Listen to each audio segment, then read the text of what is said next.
All right, guys. Well, welcome back to PhaseTwo Podcast. Today, we're really excited. We got a special guest, Kye Lee, media mogul, entertainment genius. I don't know, like Q's role, it's always been very nebulous. Like it's always kind of mysterious, but you're always involved working with various projects and with Hollywood superstars, the biggest stars in Korea. So we'll get into that in a little bit, but thanks for coming on. We're very grateful to have you. Thanks, man. Thanks for having me. Yeah, man, good to have you, Q. I know. It's good to see you guys. This is the only way we can see each other. What's Seattle's sun. Seattle's favorite sun. Oh, man. If it wasn't for Seattle, man, I don't think we would have these kind of deep roots that we have today. Definitely. The thing that I'm kind of the most shocked about today is that not one of us has a Seattle Mariners hat on. Because usually Q's wearing the Mariners hat. I normally do, but it got a little old. I got to go home and get a new one. So you decided to go with the Andre Agassi, the classic tennis Nike cap. Andre spent some time in Seattle. He was actually one of my neighbors back home. Yeah. Are you serious? Yeah. I just read his autobiography. It's really, really good. Dude, he is dope. He's amazing. I didn't know he was, but it didn't mention the Seattle part. No, he wasn't there full time, but from what I saw, him and Michael Chang were training together back in the day at the Mercer Island Country Club. That makes sense. So they were like huge rivals. Yeah, in his book, he talks about how he didn't really like Michael Chang. But they practiced together during the off season. Oh, wow. On Mercer Island down the street from our house. Because I knew Michael Chang was a Seattle guy. Yeah. And I know that a lot of our other Korean, like Asian friends, like that played tennis. Right. Like he was like the guy that everyone was looking up to. Man. He was kind of our idol growing up. He was a template. Because I saw him down at Green Lake actually a couple times playing the course down there. Right. I used to see him down there a couple times. Yeah. Hometown heroes, man. He's actually like, for me, like he's one of the guys that I saw that kind of like interested me in tennis from an early age because, you know, I mean, we'll get into this a little later, but growing up as an Asian kid in America, it's not like we had a lot of role models, especially in athletics. And then he was like this fucking stud, you know, that was running around like, you know, killing, like he was like the giant killer that you could root for. Oh yeah, and he had those Hulk like calves. Oh my God, he was a beast, man. And he was sponsored by Reebok. He had his own. He had his own tennis shoe with the pumps. I had his shoes, man. That's right. You did have his shoes. I had the Michael That's Chase, hilarious. Yeah, man. So coincidentally, I'm wearing the hat today, but just totally coincidental. Shout out to Michael Chang, man. We love you, brother. Wherever you are, Andre Agassi too. Seattle Andre Agassi son. in the house. Absolutely, man.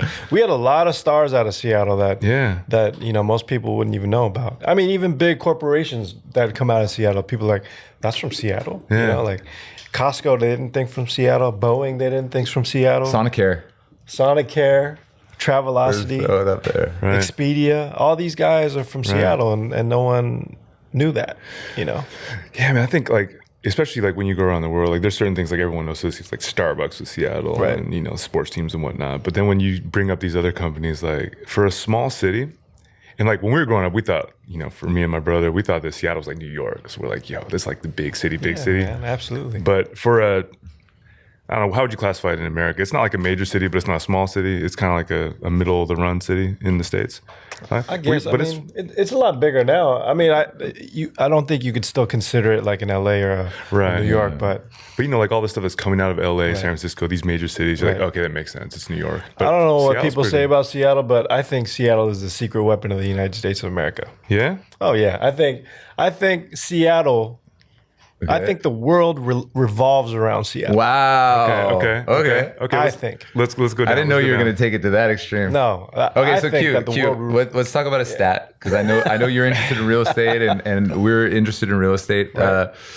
So last year, you know, there was that big construction boom, and there was more cranes per square mile in Seattle when Amazon was coming, Facebook, and all these big companies were coming in. But now, due to the pandemic, U-Haul just released this stat. And they did the rankings of where people are migrating, because now everyone's working from home. You don't have to live in Seattle. So people are moving to where it's cheap, like Texas, and then telecommuting to Seattle, right? Right. Last year, Seattle was, I think, it was number one, but then last year, I think it was still number 5 in the country of people moving to Seattle, you know? This year, because of the pandemic, it dropped down to like 30th place. Are you supposed to ask him where he thinks it ranks? No. Oh, that's not the... I'm asking him. I'm asking him where he thinks it's going. Do you think it's going to rebound and come back to where everybody still wants to move to Seattle after the pandemic's over? Or do you think this is like a permanent trend where now people are like, I don't have to live necessarily in Seattle, in San Francisco? So the question is, do you think that people will move back to the center of the universe? Right. Okay. That's the question I was going. I don't have an answer for that. Is that me? Is that my iWatch doing that? Whose watch is doing that? You need to control your watch, dog. Okay, it just stole my thunder, but go ahead. So am I being interviewed, or is Siri being interviewed here? I think Siri's actually interviewing all of us. Siri's like, let me handle this. I got this. you don't have all the information. You know what? I don't think personally. I don't know if we can actually gauge because of that if people are going to move out or come back. I think it all kind of depends on the current economic situation and the current trend. Mm-hmm. And I think that's what's going to sway people back to Seattle or out of Seattle at the end of the day. I think a lot of people are moving out of Los Angeles and California because of the taxes and whatnot. Yeah. A lot of heavy hitters that have a lot of money, a lot of stars, celebrities, people that are entrepreneurs are actually moving, like you said, to Texas or to Arizona or to Las Vegas or even to Miami and whatnot, trying to get out of, Los Angeles. So they've been selling their properties left and right and saying, I'm not going to pay these ridiculous, outrageous taxes here. I'm getting out of here. Right. There's more places in the world or more places in the United States we can live. Why do I have to isolate myself to Los Angeles or to California? So even for someone like me, if I were to move back to the States permanently, I think obviously my number one choice would be to be back home in Seattle. Yeah. But so say Seattle wasn't home, though. If it wasn't home, would you still move there based on what Seattle has to offer? If everything's equal, where would you choose? Because obviously we're biased because we're from Seattle. Right. I think it's one of the greatest cities in the world. But I think, for the three of us, if I were to just speak for myself, I mean, we've all, especially me, I've lived outside of Seattle. I've lived outside of Los Angeles. I've traveled a hell of a lot because of my job. So I've been able to see all kinds of different cultures and capabilities in different countries. So having experienced that and knowing my own personality as being kind of, under the radar, I think I would still come back to Seattle not being a Seattleite in the first place. Because, New York and LA are such extremes. And so is Miami. They're all different extremes, you know what I mean? And DC and even Detroit, Chicago, whatnot. They're in so many different extremes. But Seattle,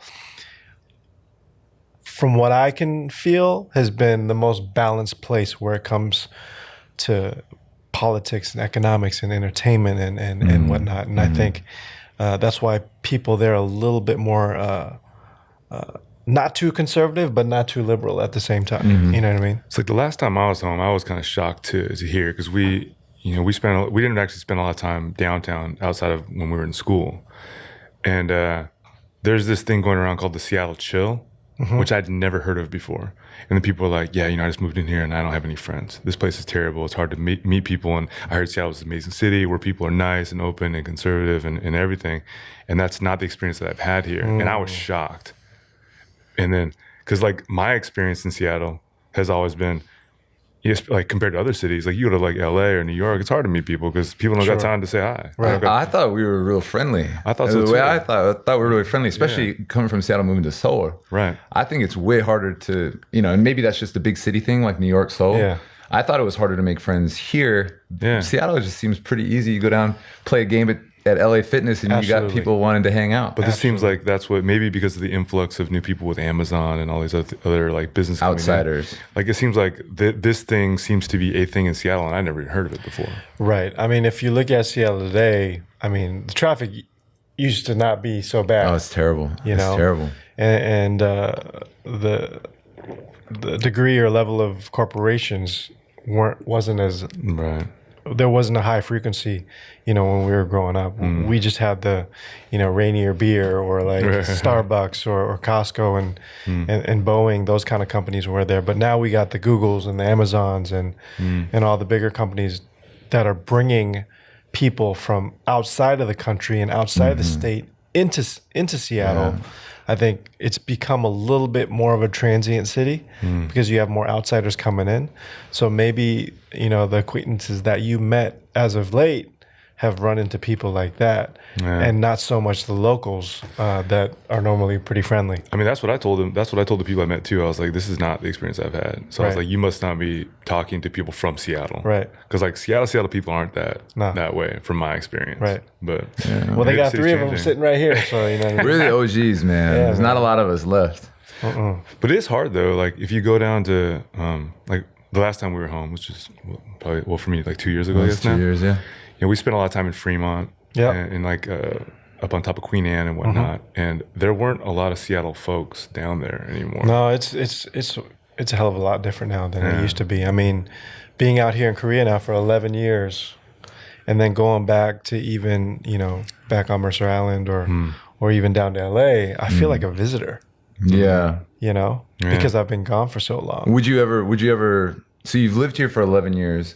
Would you ever move back? Or are you planning on moving back? Or you know what? With the current situation, where I'm at in my life and what I've experienced, I don't think I can stay put in one city. I think I would split time between Seattle, LA, and Seoul. You know, because being in this business, if I have a project, you know, 3 months of it, I might be isolated on doing one film or one TV show. And depending on where that location is going to be as far as where it's filming or where we need to be the most to get the, you know, best out of the project that we have. Sometimes it might take me to Europe for a couple months. Sometimes it might be in Vancouver for a couple months. Sometimes it might be in LA or even in Seoul because there's a lot of location shooting going on overseas now.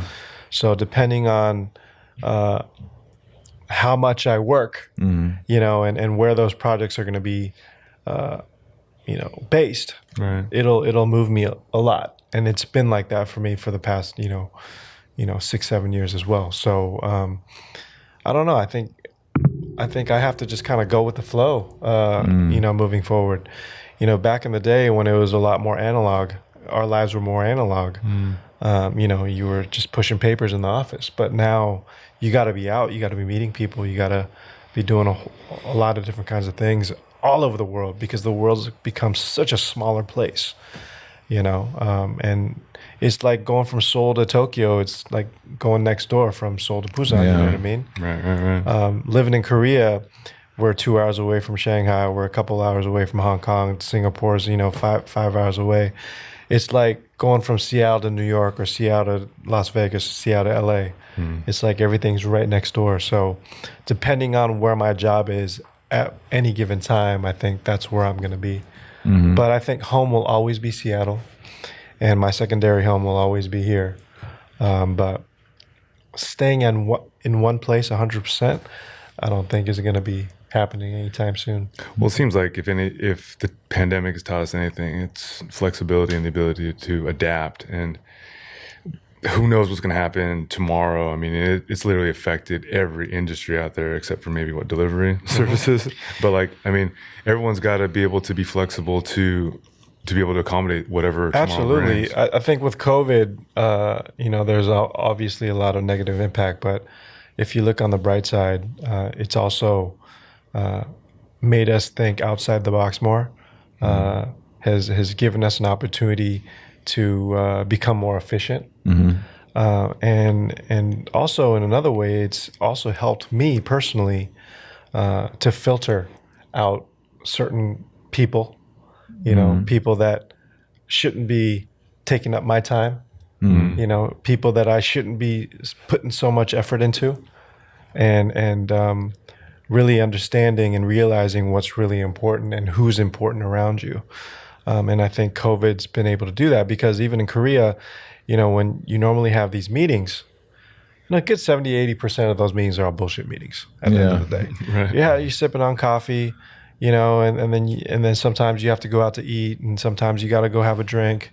But with COVID, like everything closes at 9 and then then you realize, oh, okay, I only have till 9. Who do I really need to meet? And then a lot of restaurants are open till 9, but cafes are only takeout.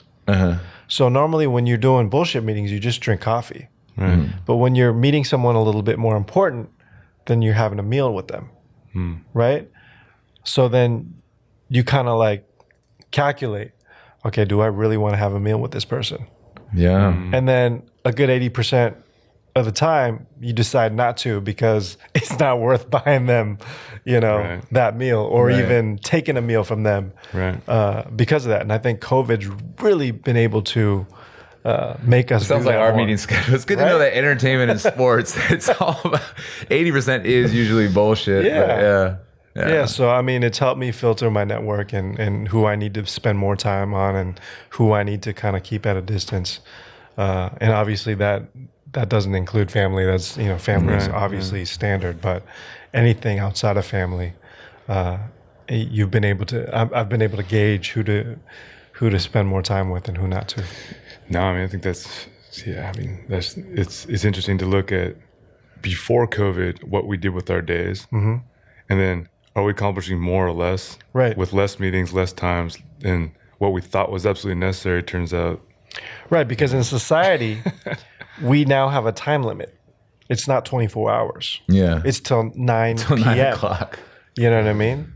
And so we got to make sure that since we don't have enough time in the day, we don't even have enough time in the day or as it is with 24 hours in a day. Right. But now that's, been cut down a few hours.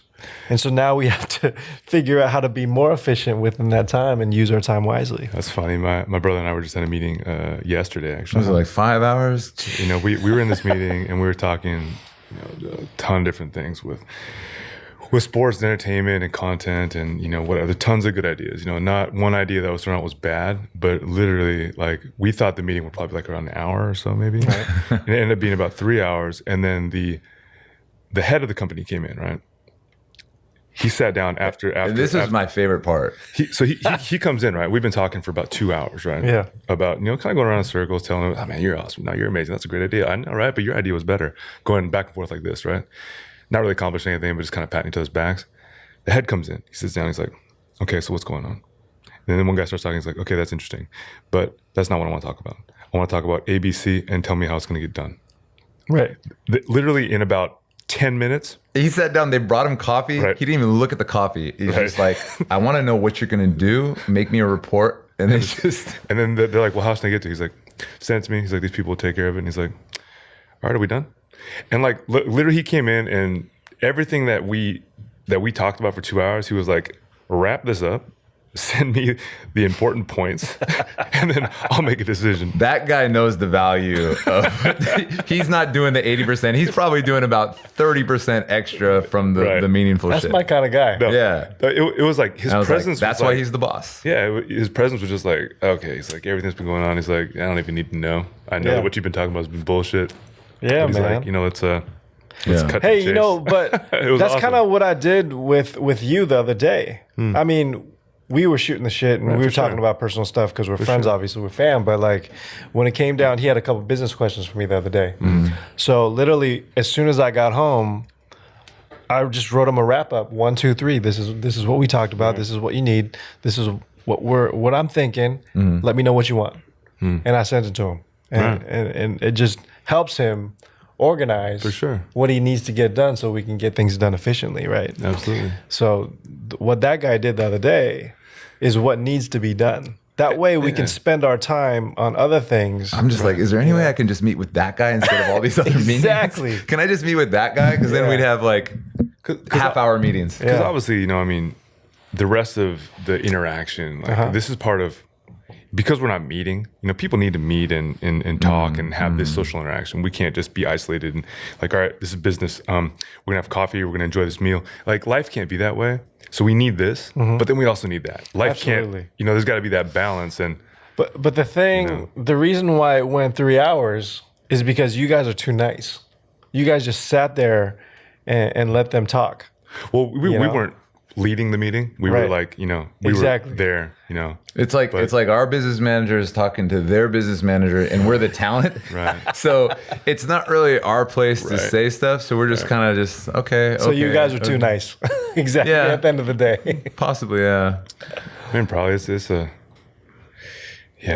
meetings in, I'm not sure if that's how they're done in other parts of the world, but like out here, like in the experience that we've had, after getting done with basketball and whatnot. Yeah.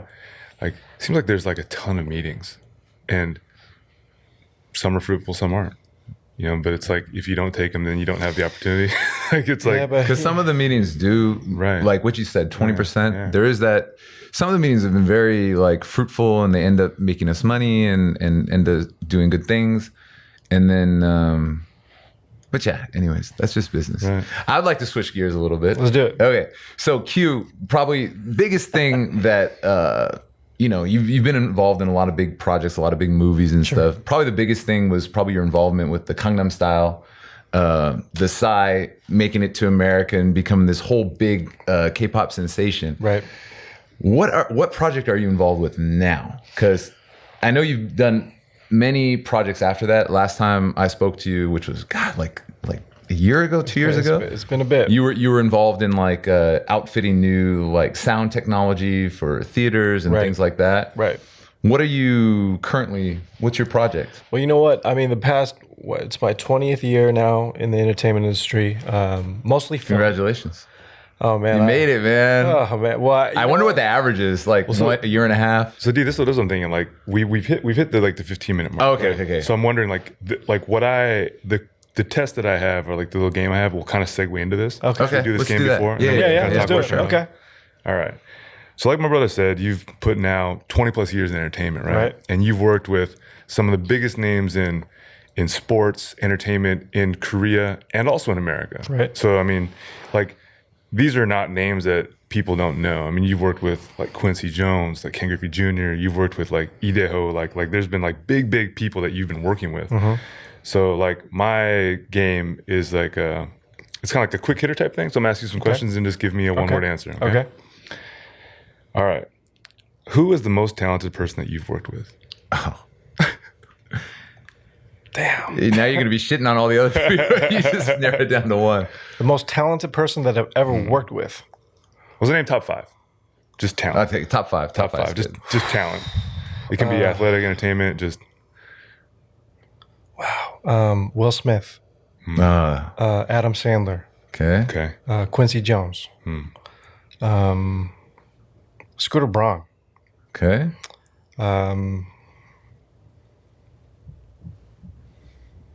Man, that's hard. That last spot.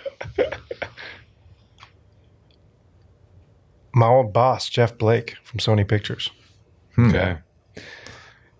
Now, in the work environment, taking out family and this not, who's the person that you've admired the most from working with them? Outside of family. Quincy Jones. Yeah? Oh, yeah. Hands down. So now you said you've done about 20 years in entertainment. Is there one person that you would just, whatever's going on, whatever project you're involved in, that you would drop that and work with this guy? Who would that be? That would drop and just go? They're like, look, we got an offer on the table. We need you to work. And this person, their talent, whatever they are, it'd be so attractive that you're like, you know what? I can't miss this. I can't pass on this project. I think if Will Smith called or someone, related to him, he's got a lot of different companies. He's got Westbrook, Media, and he's got Overbrook Entertainment, all these different companies, and he's starting to really go global. If he called me, man, I'd shut down and go right away. Drop that. Oh, yeah. So now, if you were going to go into one of these businesses, you yourself, the talent, would you be an athlete or an entertainer? Because you've worked on both sides now. So you know like the ins and outs of both businesses. Man, I can't lie, man. Even though the lifeline is shorter, I'd be an athlete. Yeah. Oh, yeah. Respect. Football or baseball? Baseball. Okay. Oh, you cheating on my test? Oh, that makes sense. I would do baseball. Baseball, you can play a lot longer. Hands down. All right. So in an entertainment aspect, because this is what you've been working in more recently, Korea versus Hollywood.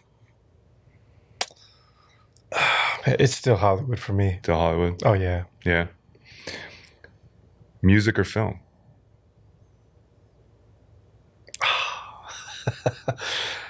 My love for music is undeniable. I mean, I've worked more in film, but music is still my thing. I've been in Norebang with Q. All right, like my brother said before, baseball or football? Baseball. Baseball. Favorite player of all time? Ken Griffey Jr. There we go. Backwards hat. Now, like a lot of people see the finished product of what goes on, like a movie, a song, a campaign. You know, they see Gangnam Style, the way it gripped the world. Right. What is the most challenging aspect of your work? Dealing with egos, dealing with too many cooks in the kitchen. That's always a hard thing to do. As a producer, you just have to be able to become a chameleon and be able to adapt to any kind of personality that's thrown at you. So that's something that you got to deal with, which is pretty difficult more than anything else, I think. Got you. So if that's the most challenging aspect, what is the most rewarding aspect of your work? Man, being able to put a product out there that people are able to admire and feel and be inspired by is the biggest thing for me. So name something that you've worked on, like seeing this product that you worked on from start to finish. Out of all things that you've worked on, and it's been like a long career, what would be one project that you're like, you know what, I'm the most proud of that? Well, I think that's kind of a two-part answer, because during my 10 years at Sony Pictures, I've worked on at least a good 260 odd films while I was there in the marketing department and distribution or on the production side. So, I mean, it's hard to just choose one movie. Right. During my time at Sony, I mean, Pursuit of Happiness was one of my all-time favorite films that I got to work on. I'm a huge rom-com guy too, so like Hitch was a lot of fun. 50 First Dates was a fun movie. A little bit more dramatic with Brad Pitt. Moneyball was a huge one for me since it was baseball related. Right. But then as an independent producer, I worked on a Korean film called Operation Chromite. The Korean title is Incheon Sanggukjeokjeon. Liam Neeson's. You know, I had the honor to cast Liam Neeson and persuade him to come out to Korea for a couple of weeks and shoot for me. You know, I'm pretty proud of that, to bring a Hollywood talent to Korea for the first time to able to be casted in a 100% financed Korean film. That was a first for me, so pretty proud of that one. All right, last two questions. Sure. Jordan or LeBron? Oh, man, I'm still a Jordan guy. I mean, we grew up on him, man. You know, LeBron's like, I think we're the same age. Are we the same age as LeBron? No, he's a couple years younger, right? LeBron's got the same birthday as me, so he's got some catching up to do. But I mean, no disrespect to his game or anything like that, but Michael Jordan was, I mean, we grew up on him, and he's still a hero in my eyes. So even if LeBron, okay, I'm gonna just riff off that question. Okay. Even if LeBron breaks all of Jordan's records, because LeBron came out of high school, he's gonna play longer. And he's old, but his body doesn't look like he's slowing down. Oh, no, not Even at all. if he breaks all the records and wins more championships, would you still go Jordan or LeBron? Just off whatever criteria. Everyone's got their different criteria. Because he probably will break all the records. Yeah, I mean, play for 40 years. Aside from all the records, and no matter what LeBron does, obviously I'm going to applaud him, and he deserves all that right now already. But like, I just have this sentimental thing with growing up with Michael Jordan. So it's hard for me to like shelve him and then jump on the bandwagon and be like, oh, I'm all about LeBron. Got it. You know, I'm still going to applaud him and you know, recognize him for everything that he's done. And on top of that, he's done so much for his community. Right. You know, that's just, you know, what can Big time. how can you hate on him? Right. You know, it's like trying to hate on Tom Brady. Tom's got everything, man. I mean, Well, that leads in. this is his 10th Super Bowl. That's got to be your next question. What you gonna do? The last question here Okay. is, who is the real GOAT, Tom Brady or Michael Jordan? See, that is that's the most ridiculous.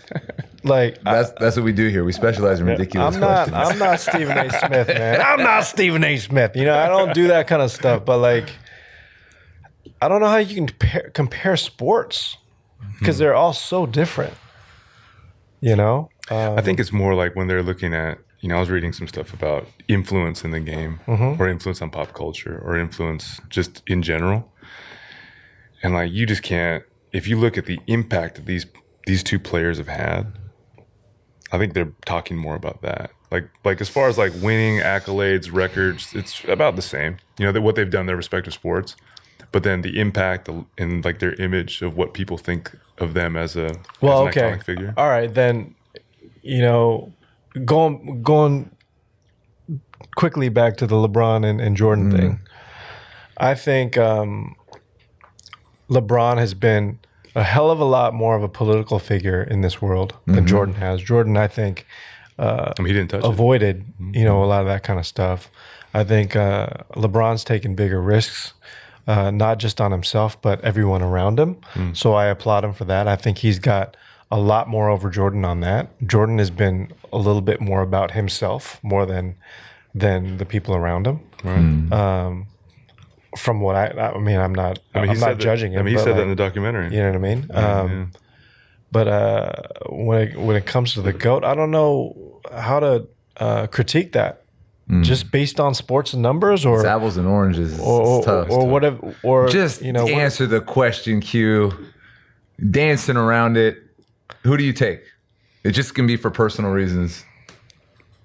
And then we're gonna act all great and be like, what? Whatever you choose. Failures and success all together. Kobe Bryant. That was man, rest in peace, Mamba. Yeah, man. And that's because you're an LA guy. That's just, there's just some things I was thinking of, but that kind of like leads us back to what you were saying. Hey, man, earlier, Kobe's got he's got an Oscar. Yeah. You know, and he's got championships. Yeah. So no one can say that. He might be the most talented. Heck yeah. It's tough to say. It's interesting though what he was talking about the whole LeBron versus Jordan. LeBron's more socially conscious, and Jordan kind of kept to himself. Right. LeBron he has a show on HBO, The Barbershop, and he had Jamie Foxx on that show, and he kind of talked about that. And Jamie Foxx is basically from the Jordan era. You know, he was saying, you know, they grew up right after the civil rights movement. And different time. When they became rich, you know, Jordan, Jamie Foxx, these kind of people in the 90s, it was all about keep your head down, keep dancing the dance, keep getting the money, because we don't know how, you know, they were very more not as secure in their success, and they were trying to please all the corporate sponsors and that was just how it was. I mean, Michael Jordan was sponsored by McDonald's, Coca, like all these big things, as long as he smiled and said Coca-Cola. Exactly. And not kneel for the anthem. Now I think there's more of a comfort and a security in your success and being rich, especially being black in America and all these kind of things. Right. But at least that was Jamie Foxx's take on that particular show. Times has definitely changed. Oh, if I were to add one more person to that list of 5 people, my wild card would be Jamie Foxx. Oh, he's crazy. Dude is talented as hell. He is. He has a Grammy, right? I think so. He's got to have one. For Gold Digger? At least. I think so, yeah. I worked with him on a film called Stealth back in the day with him and Jessica Biel. Yeah. And that's the first time I ever met him. It was a long time ago. It was when I was still an assistant at the company. That was like one of his first action films, right? Yeah, man. But hands down, man, that guy, there's nothing that he doesn't know how to do. He's still my favorite stand-up comedian of all time. The guy's a true entertainer because do everything. He can literally do everything. I remember dance, act. On the spot. Yeah, I remember like watching him in the Jamie Foxx show back in the day. God, it was one of the funniest shows. I mean, he could do everything. Right. And even in the what was the football movie with Al Pacino? Every Given Sunday. Dude, it's not like the guy is not athletic either. Like, you know, I mean, obviously it's a movie, but just, you know, sometimes you see athletes he can play the part. Yeah. He looks natural in the part. So seeing like his career and like just the range of roles he's taken. Dude, that guy's got stories.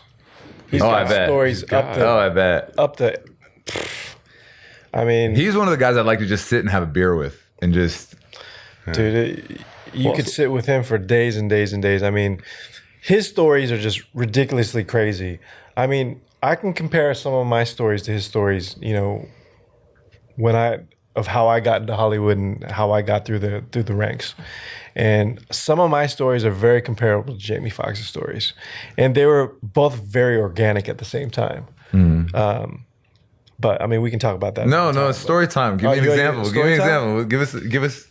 So this is a secret that I kept for many, many years until Gangnam Style hit in 2012. Because then all of a sudden I was getting this media attention and people wanted to know where I came from and what the hell I was doing in this business and whatnot. And one of the questions this reporter asked me one time was, so how did you first get your job at Sony? Because it's not easy to get in a company like that.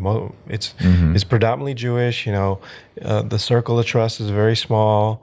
You got to know somebody to get into the company or come from a very prestigious background or just, have some good luck with interviews and whatnot. How did you get into the company? And I'm like, well, I mean, I went through the same route as everybody else. I mean, when I was in college, there were companies that I wanted to work for that I was inspired by, that I dreamt about, and they both happened to be within sports or entertainment. So I literally went down the whole West Coast from Seattle all the way down to San Diego and wrote out a list of every sports team and every entertainment company that I could possibly think of or that I researched. So it could be the Mariners, the Sonics, the San Francisco Giants, down to the LA Dodgers, to the Anaheim Angels, to the San Diego Padres, and then the football teams and the baseball teams and the basketball teams. And I did all the entertainment companies, Spelling Entertainment, Scripps Networks, Do It Yourself, Sony, Warner Brothers, Paramount, Disney, DreamWorks. The list went on and on and on. And I literally wrote out 300 cover letters and printed out 300 resumes. And I started sending them out in 4 different ways. And I did it through fax, email, through snail mail, regular mail. And then the 4th time, I did it by trying to sneak into every possible company that I could to give it to the HR director. And I would find a way to do it. Wow. I would literally cold call studios because they all have main numbers. Like Sony Pictures is 310-244-4000. Everyone knows that. It's on the internet. You know what I mean? But you can screw around with the last 4 numbers and get to someone's extension not knowing who they are. But most people will be like, hey, this is Dave. And I'll be like, oh, hey, Dave, this is Q. And they're like, Q, who are you? Oh, you know what? I was trying to get a hold of HR director, but I think the operator transferred me to the wrong person. Sorry about that. Do you mind transferring to HR? Okay. And Dave's like, yeah, sure, man. Sorry about that. Oh, by the way, what's the person's name? Oh, her name's Mary. And so I'd be like, oh, okay, cool. And then Mary would pick up. Like, hi, Mary, Dave transferred me to you. So Mary would think it was an internal phone call. Okay. So she would take care of me more than if it was a cold call. Put your resume on the top of the stack. Right. Maybe. And I guess I kind of learned how to do that stuff because I majored in drama when I was at the University of Washington. So I was put on the spot to like ad lib and to memorize my monologues and perform it on the stage or in front of my classmates and stuff. So I think organically I was able to kind of screw around on the phones to get what I needed. And then I took it to another level. I actually went down to LA and I knew the person of the HR person because I finally had their name. And I would literally call the operator and call myself an invitation to get into the studio. So I would call the parking office and be like, hey, I have a meeting with so-and-so, can you do me a drive on? And they'd put my drive on in the system. And then once I got to the gate, show my ID, my name's already in there. So I was able to get in the studio and just walk right in. It can't be that easy now. No, you've got to have you can't do that anymore. But some back facial in the day, recognition or something now. But back in the day, I was able to do that shit. And I got in and I literally gave my resume to the person in charge. And they're like, oh, actually, we got your resume already 3 times. Why are you bringing us another one? I'm like, oh, cool. I just wanted to make sure you got it. And on my resume, my picture's not on it. So I thought I'd, stop by and give it to you. So it's 2 things. They either think I'm crazy or they think I'm super, motivated to make something happen. So it worked out. So I think out of the 300 resumes, I got about 7 interviews. I got offered by 4 of them. But the crazy thing is, of the ones that I got accepted to or offered to, I didn't go to any of them. I ended up getting a job at Sony Pictures. And how it happened was it was 2001 March. And this guy that I met at the Kingdom back in the day, who was a reporter that was following Channel Park back in the day, was like, I befriended him. And he said, if you ever come down to LA, you can stay at our place, So if you ever come down, let me know. So it happened to be 2001 March. I'm told, hey, I'm coming down to LA. I'm trying to do some interviews out there. It's like, oh, yeah, stay at our parents' house, blah, blah, blah. That was the same weekend of the Academy Awards, 2001. And he's like, hey, make sure you don't go anywhere that day because, we do this potluck in LA. The Oscars is a whole big thing. And we do this it's like the Sweet 16. They do this bracket thing, who's going to win. And the person with the most points gets a prize or whatever. We would do that with Academy nominations. So I was super naive. You come from Seattle. We've only seen the Oscars on TV. So I was like, isn't the Oscars down the street from your house? Like down, near USC? He's like, yeah. Well, what are you thinking? I'm like, well, I've always watched it on TV. I've always wanted to see it up close and personal. He's like, that's the stupidest thing I ever heard. There's no one can go into that thing. The only way you can go in there is if you're a celebrity or if you're invited. I'm like, no. That's not what I'm talking about. I'm talking about if you watch on TV, there's people going through the red carpet. There's fans across the street that are, cheering and what. I just want to experience that. He's like, that's not going to happen either. People camp out there for 2-3 days prior to the event to get that spot. And there's no way in hell that you're going to be able to even get close. So I was like, well, have you ever gone? And he's like, no. Then how do you know? He's like, good luck. So I went. So I got in my black suit, just in case, because you never know who you're going to meet, right? I was in my black suit, had that L'Oreal gel in my hair. Nice. And then I took my rent-a-car out there, and I just started walking around. I was just trying to fit in. And, if I do a quick flashback to the Kingdom days, I would buy the cheapest ticket that I possibly can, which was about $5 back then. And try to walk down? Sit in the freaking 300 section, and by the time it was the ninth inning, I was in box seats because people were leaving because of traffic. I took that same strategy when I was over at the Shrine Auditorium at the Oscars in 2001, and all of a sudden, I did three rounds walking around that building. And then finally I was to the left, and there was all these craft services and people and people that were organizing the event walking through this gate. And then there was this green room area where people actors were done doing the red carpet, having a smoke and whatever. And I saw a bunch of Chinese people. And I was like, how the hell are there Asian people at the Oscars? I've never seen that ever. So I was just curious. So I just went closer and closer. And I got close enough where I could actually see their face. And it was freaking Chow Yun-Fat. Oh, wow. It was Chow Yun-Fat, Zhang Ziyi, Ang Lee, the director. Crouching Tiger then. Holy shit. Yeah. So, and I didn't know because I had never seen the film then. So I got closer, and then these security guards saw me because they thought I was suspect. And they're like, what are you doing? And I got scared. It's like when you see a cop with a radar gun and it's a 25 limit zone, you go 23 just in case because you don't want to give them an excuse to get caught. My heart stopped. But I didn't do anything wrong. I wasn't I wasn't in a restricted area yet. But then the guards were like, what are you doing? And I got scared and I didn't say anything. But those people translated that as me not being able to speak any English. But then they saw the Chinese dudes behind them. So they thought I got lost and I need to get back in. So they're like, go ahead.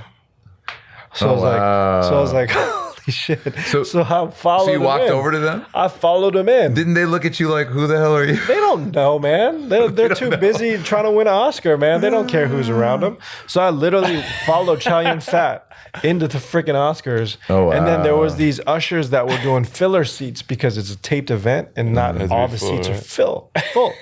So I literally sat about 10 rows behind the whole Crouching Tiger staff, the whole entourage. And then all of a sudden, they win. You did not follow them up on stage. No. I should have. That would have been hilarious. He's accepting it, holding the fucking... If I had the personality that I had now, I would have probably gone. But back then, I was so naive. I didn't know a thing. I was scared shitless. I had my Kodak disposable camera in my left pocket, right? And I was scared to take it out because I didn't want to get caught. That's crazy. So I just sat there, but then everyone behind me were going like, I'm like, oh, like, congratulations. Shit, I got caught. But then I look back and they're like, congratulations. Oh my right? God. So I'm like, oh my God. And then they won another one, and they won a third one and a fourth one. It was the first actual Asian film to win. It wasn't Parasite. It was Crouching Tiger, Hidden Dragon. That was the first one to win in 2001. Art direction, music, cinematography, and best director. And it was crazy, right? That was your first Oscar, man. This is my first Oscar, baby. I got pictures to prove it. I took a dude. Send us some of those pictures. Will. I want to put them you're up gonna on the die thing. when you see them. But like, literally, I snuck into the Oscars. I sat behind the Crouching Tiger entourage. I acted like I was with them after the third award because I couldn't say I wasn't. And then I literally followed them to the after party, which was at Crustacean in Beverly Hills. And I walked in, and my meal ticket to get in was my face because there weren't very many Asian people that were going to the Oscars back then. And so I walked in, right, solo. I was by myself. My friend didn't believe me, so I went by myself. This is like a Jamie Foxx-like story, honestly. And then I walked into Crustacean. Literally, I didn't have a ticket, so I was kind of scared. So I literally just went to the guard with all the confidence that I had, and I was like, dude, where's the bathroom? And so what is he going to say? Oh, it's go inside, go to the left. Bathroom's on the left. So he just let me in. He didn't even ask me for my ticket. I just walked into the restaurant. But normally you would have to give. That's Asian privilege, man. Right? It's the Asian privilege, man. That 1 year I got that Asian privilege was 01 because of Crouching Tiger. So I went to the restaurant, and I had to get myself comfortable, obviously, because I'm here now. And like all these people that I've only seen on TV are in there. Like from Hugh Hefner to just every John Travolta or whatever. Like they were all there, right? Just they were party hopping. And then I started befriending the Chinese, the actors there. There's one dude named Chang who was the younger actor in the movie. He didn't speak much English, speaking like Chinese and whatnot. And we were kind of speaking Konglish pretty much, right? And then all these people started to come and congratulate him. And then totally organically, people would ask me who I am. And Chang's like, oh, this is my friend Q. Like literally on the spot. So everyone was interested in me because I was actually speaking English. And so then I started getting business cards. And those business cards happened to be executives from Sony Pictures. And one of the guys was a guy named Paul Smith, and he was the guy that hired and fired people at the studio back then. I got his business card. I literally harassed him for 3 months, and he gave me my first job at the studio. And that's how I got into Hollywood. And the rest is history. Like, that's how I got my foot in the door. Shit, I did not know that, man. Yeah, man. And I told that story in 2012 after Gangnam Style hit. And it was on Arirang TV, right, in English. And my friends back at Sony saw the video and distributed it to the executives of the company, and they were all calling me like I was crazy. It was the funniest thing. It's like, are you serious? That's how you got a job at our company back in the day? I'm like, hey, what can I say? Do what you got to do, right? That's so I mean, crazy, obviously they didn't hate on me for it. They actually loved me for it. But because when I was at Sony, I was assistant to the chairman of the studio. For 5 of the years that I was there. Right. And I had a lot of clout because of that. So, that's where, because I was in that office, it kind of put me in my place in Hollywood. And that's why I'm able to do what I'm doing today because of that network. But long story short, man, that's how I got in. It all started with the mistaken identity. Is it a misdemeanor or what is it? It's with petty crimes. Hey, man, but I mean, Spielberg has a similar story of how he got his start in Hollywood, sneaking onto the Universal lot back in the day. Van Damme, he used to be a waiter, at an expensive restaurant like a Spago or something like that back in the day when he got his first start. I feel like these stories, I wonder what the next generation of stories will be like, because at that time it was a lot like the Wild Wild West. Computer hacking? Well, it's crazy. Yeah, It's I listen to a podcast that Jason Bateman does, and basically he says Hollywood is not a meritocracy. No. And it's just like fortune favors the brave type deal. Unless you're like a legacy guy, like you're Martin Sheen, Nicolas Cage, something like this. Like you got to like just break rules to get in, and because there's 1,000 resumes on the stack, and how do you separate yourself? But by no means am I promoting it. But I have to reiterate that at that point in time, I did all those things very innocently. At the same time, I wasn't trying to deliberately break any laws. Right. You know what I mean? Yeah. I was just at the right place at the right time. What? They let me in, and I went in. And at the same time, like you had nothing to lose. And nothing to lose. And I was building relationships, and it was a lot of fun doing it. I had a lot of fun doing it. It's like cutting in front at the club, the line at the club, and sneaking in because you know the bouncer. So let me say this, that's man. what it is. You went from sneaking into the Oscars, right? Right. To now you're producing and doing other stuff. So back to what we were talking about before. What are you working on now? What's the current project? Okay, I forgot what we were even talking about. You know what? I still have a great relationship with Sony. I cannot tell you what it is yet because we haven't put a press release out for it yet. But I got the option to a Sony Pictures television show. Nice. And I got a Korean production company to purchase the option to it. And right now we're in the process of rewriting the script to Koreanize it and turn the Hollywood TV series into a Korean local language TV drama. It's an existing American thing that's out right now. Correct. And then you're just going to reformat it and put it out on Korean Right. TV. Okay. But this happens like fairly often, right? Where they Yeah, take I mean, like they popular did- shows. Yeah. They did it with Suits. They did it back and forth. They did it with The Good Doctor in the U.S. They did it with the Entourage back in the day. I mean, there's been a lot. I mean, even variety shows like The Masked Singers on Fox now in the U.S. and whatnot. Right. So it goes both ways, right? It goes both ways. I did Criminal Minds, brought Criminal Minds to Korea in 2017, and CJ picked that up and distributed that here. So, there's a lot of that kind of stuff going on. It's always interesting because every time we sit down, back in the day when you first came to Korea, when we first came here, we used to see each other quite often, and now it's like, well, what are you doing now? It's always interesting because like literally nothing would surprise me. Yeah. Because whether it's sports, entertainment, music, whatever it is, I mean, and like the names that we're throwing around aren't small names, and it's just it doesn't surprise me at all because you're always into something. Yeah, man. I mean, whatever it is that's entertainment or sports related, I try to get my feet wet in whatever I possibly can. I mean, in closing, like Quincy Jones is my idol when it comes to entertainment.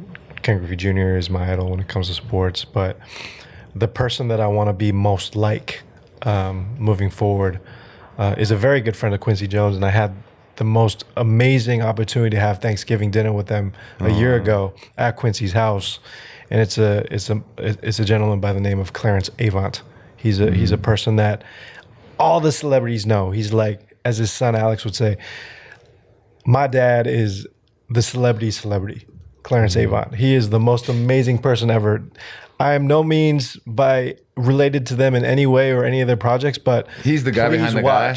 He's the guy behind the guy. He's got a show on Netflix called The Black Godfather. You guys got to watch it. I have seen that one. Yeah. He's the man. I know what you're talking about. I've seen. Yeah, man. He's got stories, man. Just sitting with him just over dinner, it's like you're sitting next to a human encyclopedia. Yeah, man. You can go for days and days, but Clarence Avant, man, he is the man. So like one thing that kind of just popped into my head now, it's like you're going from project to project. You have these huge films that might take however long to shoot, location, editing. Yeah, man, sometimes 3 months to 6 years. Right. Yeah. So like no project has a time frame where you're like, okay, we're going to finish this. It could be long, it could be shorter, whatever. So you're working on a couple different things at one time. Like when you end one project, is it like just a release where like, that's done, but then the next one starts? Or if you're doing two things simultaneously, when do you have time to rest? I wish it was like that. I'd be lucky to get one movie a year. I mean, there's other guys like Neil Moritz, who's one of the biggest producers in Hollywood, who's done all the Fast and the Furiouses and worked with him on SWAT. I mean, you just look him up. He's got probably another 60 films right now in pre-production that he's got under his belt. But for me, I mean, I'm nowhere close to him. But even if I had one movie or one TV show every once or two times a year, I'd be pretty damn happy. But right now I have that I'm also working on a film that I can't really talk about yet, but we'll get to that soon. It'll be out soon. I just don't want to disrespect the other people that are involved.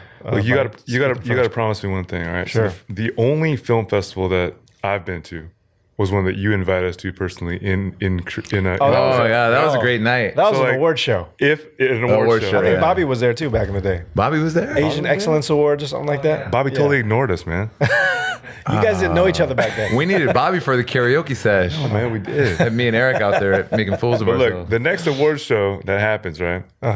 You gotta make sure that you extend this invitation so I can pull out the Itaewon suit. Oh man, so I can get back in. I thought, dude, that day I thought I was killing in the Itaewon suit. I look at the pictures from that night. I have those pictures. I have like the Charles Barkley suit on, like super baggy. Bro, man. You can tell we're from Seattle. We're posing at the gas station. Like we're not even next to anybody. Dude, you know what? You want to take it TBT, man? I think we had pictures with you, me, and Arden. Arden was in some of our pictures. Right. She was there too. Remember her? I haven't seen her in years, but like the only person, and then Chill Kong and Aaron, they're in New York right now. They were all kind of like silhouettes in our pictures. If you go back and my favorite 2 pictures that I have from that night is I got one with Quentin Tarantino. Yes, and he was really angry that I didn't have my phone ready or like my camera ready. He was like, I was like, can I take a picture? And he was like, oh, your camera's not ready. I was like, fuck. That's so rude. And then I have one with Russell Peters, who at the time was like super. He was there too. Super huge. That's crazy, man. Because even back then, we were using disposable cameras. No, it's hilarious because I'm seeing all these people that I'd never seen on up close, and we're next to all these people. And I'm like, did we ask for pictures of these guys? I'm like, it's so cool just to be here. But I remember thinking I looked so fly because I was like, man, I got my fake watch on, fake suit. I got shoes on. I felt so fly. You know, if we had the same kind of society that we were living in today, and we did what we did now back then, we would have loads and loads of crazy pictures, bro. Oh yeah. Because back then, no one was Instagramming, no one was Snapchatting. Back then, just to ask someone to take a picture with you was kind of almost like it was kind of rude. Yeah. You know, it didn't feel comfortable asking, hey, can we take a picture together? Now, people don't even ask. They just come. Yeah, exactly. You know? Because I feel like back in the day, it was kind of like one of those things where you're like, you know what? I should probably act like I belong. Or like, I don't want to like inconvenience you. It'd probably be rude. So, yeah, exactly. Because I have that like idea in my mind. Yeah. Maybe just because but now it's like boom, boom, boom, boom, boom, boom. Like you come up and you see a whole bunch of guys like, man, I got pictures of all these guys. And their face is like, like where they're like, you fucking taking a picture of me without asking? But then people are like, man, fuck it, snap. Exactly. But yeah, man, we had all the people that were at that fucking show. Like there's a whole bunch of people I didn't even know were Asian. Yeah. I didn't know. I didn't know Ron Jeremy wasn't Asian. He was at the show. You remember? He was. I didn't get a picture with him, but I saw him waiting when we were waiting to go in, and the ushers kind of make you wait until like a lull to put you in your seat. I look over, I was like, Ron Jeremy? Man, but I took you guys to that event. Yeah. I don't even remember. We rode in the Cayenne, man. Oh, that's right. I was like, you had the Cayenne, and then I think later in the night you had like your Hyung's like 7 Series Beamer that the we white were one. rolling. Yeah. Oh, the white one. Yeah. That's when you were living. You were driving like a maniac, man. You were living downtown LA. Oh, that's right. I was living downtown. You took us to that chicken spot. Oh yeah, Roscoe's. Took us to fucking Roscoe's. And you ordered in Chicken waffles? Spanish. And I was like, oh god, this These guy. guys are fucking local. Bobby, you missed out, bro. The ordering in Spanish was priceless because we were just like, wow, a real LA person. We're like, could this night get any more awesome? We're riding around a Porsche. I'd never been in a Porsche before. We're going to an award show. I got a suit on, which I rarely ever wore. We're going over there. We're meeting with Hollywood stars, going to karaoke, like hanging out, like where I felt like I didn't belong. And then we're like our guide, our local guide, the only guy that we know down there is taking us around and ordering the local language and everywhere. I'm just like, wow, who is this fucking guy? For me, the thing was too is that I didn't know how cool K-Town was because we lived in Korea. You know, we're from Seattle, moved to Korea, but never really kicked it in LA. Right. And then that was the first time I knew you could order alcohol after 2. Yeah. We were at all these places with the lights out, drinking soju, and I was like, what? Is this America? Yeah, Bobby taught me all that kind of stuff. I don't know anything about that. I was like, that is cool, man. That night, was it the Asian Excellence Awards? That it was the Asian Excellence Awards. That night, like it was at UCLA or something, I think. Yeah, it was at UCLA. Yeah. That was a crazy night, man. Because I was like, wow, this type of world exists. Well, why were we in LA anyways? I don't know. I think we went down to hang with Q. Were you guys staying at my place too? I can't even remember. I don't know. I don't know what the fuck we staying. Were we staying in the car? There was like a reason we were down there. No, you know what? I think we were driving back from like San Diego or something. Did we stop in fucking LA? Yeah, you were there to see your agent. And then we stopped back, and it just happened. The stars aligned, and that's how it happened. Yeah, we were driving. But for the record, the tables have turned, and you guys are living the large life, man. I'm just right under the radar, just falling in your shadows. Yeah, right. You know. So like you guys are the ones that got properties all over the United States and shit like that. No. Do you, man? No. I'll be. You'll be collecting my rent one of these days. Well, it's just it's good to see Seattle guys coming up and doing good from the hometown. Speaking of which, it's coming to my Seattle related event. Okay, so we're going to go the 5, in your opinion, greatest sports stars of all time from Seattle. From Seattle. But it can either be they're from Seattle or they played in Seattle. Or coached. Okay. Or coached. Oof. Or coached. Okay, so I'll throw a coach in there too then. So you're going to do your 5. Eric, you're going to do 5. I'm going to do my 5. And then we're going to kind of like... Who's going first? We're the guest. I go first? Put you on the spot. Ken Griffey Jr. Okay. There we go. That's a great one. Steve Largent. Oh, that's a great one. Coach Lenny Wilkins. Okay. Freddie Couples. That's right. Jackson from Jefferson Golf Course, man. He used to shag balls at the golf range, man, growing up. And then, man, I'll just... it's a tie between Sean Kemp and Gary Payton, but, Gary Payton. Yeah.